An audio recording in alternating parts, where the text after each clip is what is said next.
voilà donc Daba Boye nekk daal koo xam ne teel na dem parce que xale la ñun nag ñun ay médecins lañu ñun nit su demee il faut ñu wax ñu lu tax mu dem ñun ku gaañu dañuy wax lii moo tax mu gaañu ñoo situer les responsabilités pour ñu xam lu tax Daba Boye dem pourquoi elle est partie l'hôpital nous doit des explications nee nañ ko dafa am diabète nee nañ ko dafa am diabète ñu kon suñ ko perfusé dañ ko perfusé sérum glucosé suñ ko perfusé sérum glucosé day dee kon ñoom ñoo rey Daba Boye dangeen wax ji ñoom ñoo rey Daba Boye ni ñuy reyee malade yi bébé yi nekk fale noonu la ñuy reyee Daba Boye on l'a tué par négligence hospitalière un dimanche après-midi là où il y a pas de médecin xam naa xaw ma kan la fa fekk donc enquête il faut ñu def enquête pour situer les niveaux de responsabilité pour xam pourquoi Daba Boye nous a quittés à la fleur de l'âge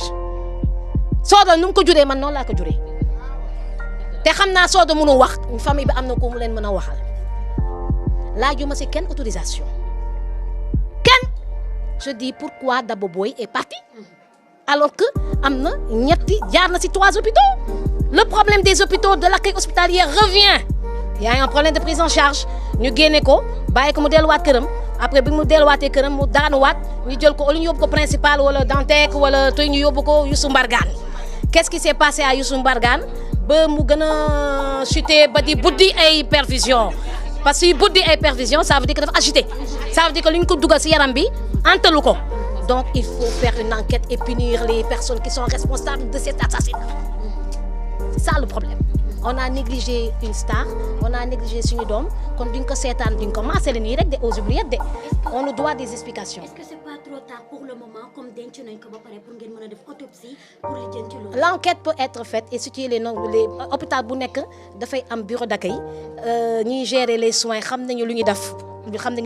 pour faire l'enquête c'est une facilité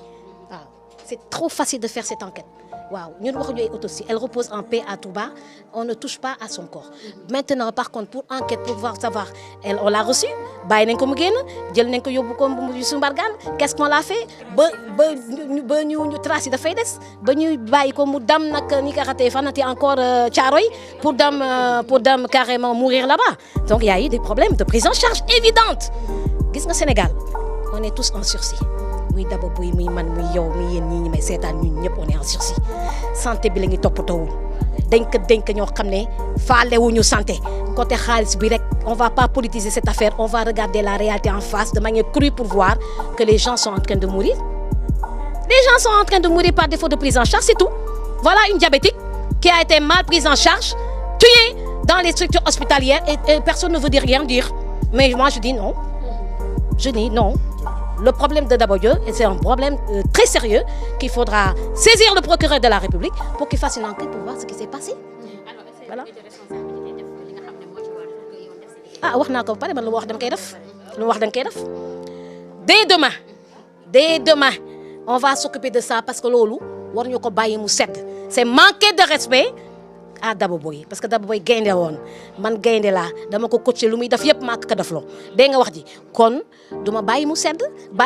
c'est trahir Daba Boye moo tax ma ñëw parce que dama ne woon damay bàyyi bu mu sedd waaw parce que man dama sama affaire dafa bëri riir donc ma ne xaar damay bàyyi mu sedd mais bu ma analyser affaire bi nag analyser waat affaire bi début toute la journée maa ngi sama téléphone rek amul dara lu ma fi ëmb gis naa lépp bañ ko denk ba des amul dara lu ma fi ëmb Fatou Diallo moo ma fi représenté woon assisté représenté ma fi ma toog sama kër di observer mais bu ma yeewoo tey suba nag xam nga soo plus de temps passé nga ne mais c'est pas possible quand même c'est pas possible tu vois elle a fait son émission la semaine prochaine man la moo fi jot a jar xew ba muy gaañu comme ça ñu bu ko accepter comme ça comme au Sénégal on se lève un beau jour on meurt et puis y a rien dit tout et puis on dit écoute on va enterrer et y a aucun problème.